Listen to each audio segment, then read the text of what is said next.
నందిగామ గ్రామంలో తహసీల్దార్ శ్రీనివాస్ ఆధ్వర్యంలో భూ భారతి భూముల రీసర్వే కార్యక్రమాన్ని నిర్వహించారు.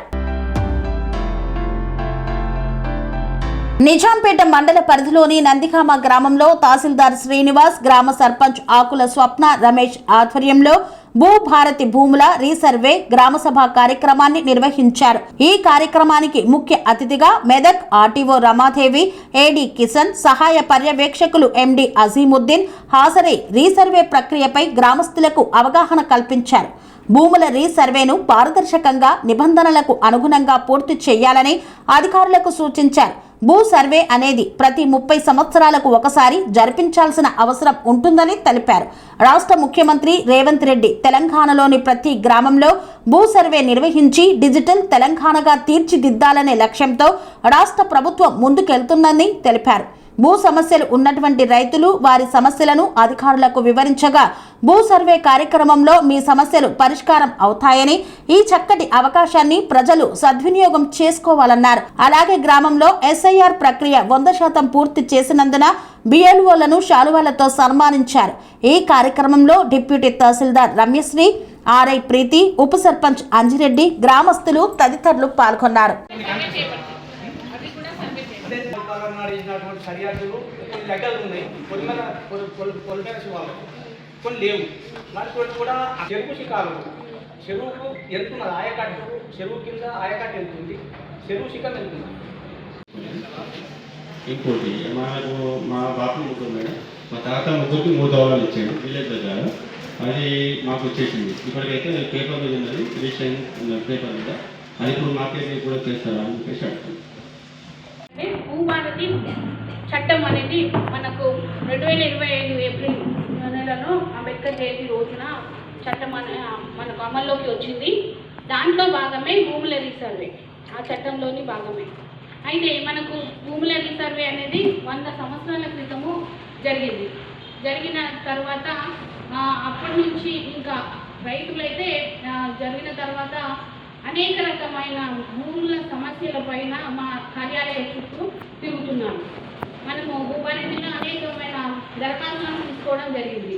దాంట్లో ఎక్కువ శాతం మనకు వచ్చినవి ఇలాంటి సమస్యలే, లేదు హెచ్చు తగ్గులు ఉన్నాయి, ఇంకా ఇతర చాలా అంశాల మీద మాకు దరఖాస్తులు రావడం జరిగింది. ఇక భూములు అన్న తర్వాత మనకు అనేక రకాల మీరు ఎన్నోసార్లు కార్యాలయాల చుట్టూ తిరిగి ఉంటారు. అప్పుడు మనకు పటిష్టమైన ఖచ్చితమైన నిబంధనలు గైడ్ లైన్స్ రాలేదు.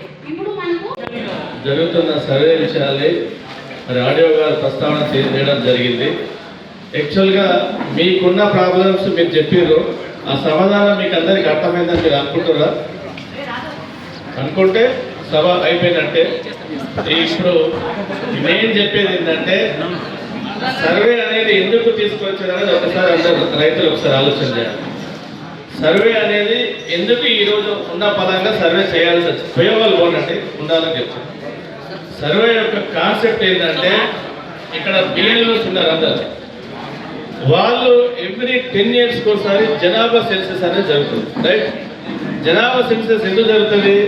ఆ గ్రామంలో ఉన్న జనాలు ఎంతమంది పుట్టారు, ఎంతమంది చనిపోయారు, ఎంతమంది ఉన్నారు, ఎంతమంది లేరని లెక్క కట్టడానికి జనాభా సర్వే జరుగుతుంది. అదేవిధంగా ఎవ్రీ 30 సంవత్సరాలకు ఒకసారి సర్వే అనేది ల్యాండ్ సెన్సెస్ అనేది జరగాలి. 100 సంవత్సరాలు అయింది మీ గ్రామం సర్వే, 102 సంవత్సరాలు అయింది. 102 సంవత్సరాల క్రితం నిజాం సంస్థానంలో మీకు ఇచ్చిన సర్వే నంబర్లు, ఆ రోజు మీ పూర్వీకులు కాస్తులో ఉన్న దాని ప్రకారం సర్వే నంబర్లు ఇచ్చారు. ఆ సర్వే నంబర్ల ఆధారంగానే మీ భూములు ఉన్నాయనేది ఒకసారి మీరు గ్రహించాలి. వాటి ఆధారంగానే అందులో ఉన్న 2 కొడుకులు ఉంటే 2, 3 కొడుకులు ఉంటారు, వారి పిల్లలు అదే నంబర్లు బై నంబర్లుగా వస్తున్నాయి. ఆ నంబర్లకు క్లారిటీ లేదు. క్లారిటీ లేదంటే మోక మీద ఉండొచ్చు, ఉండకపోవచ్చు. మీరు అడిగిన ప్రశ్నలన్నీ కూడా ఒక 24 సమస్యల ప్రశ్నలు అడిగారు. ఆ సమాధానాలు మీకు మేడం గారు చెప్పింది. కానీ ఈరోజు భూ సమస్యలు అనేది 124 సమస్యలతో భూమి కొట్టుమిట్టాడుతుంది. ఈ సమస్యలు ఎట్లా ఉత్పన్నమైనాయో ఒక్కసారి మీరు అందరికి గ్రహించాలి. మోక ఉంటుంది, టైటిల్ ఉంటుంది, ఈ 2 ఉంటాయి. రికార్డులకు ఆన్లైన్లో ఉంటుంది, ఆన్లైన్లో ఉంటారు, డిజిటల్ ఉంటుంది. ఈ సకల సమస్యల పరిష్కారం ఎట్లా అని రీసర్వే కార్యక్రమాన్ని చేపట్టింది. రీసర్వే యొక్క మెయిన్ ఉద్దేశం ఏంటంటే మీ కాస్తులో ఉన్న భూమిని, మీ ఆధీనంలో ఉన్న భూమిని సర్వే చేసి ఆ సర్వేకు కొత్త యుఎల్పి నంబర్ ఇవ్వాలి.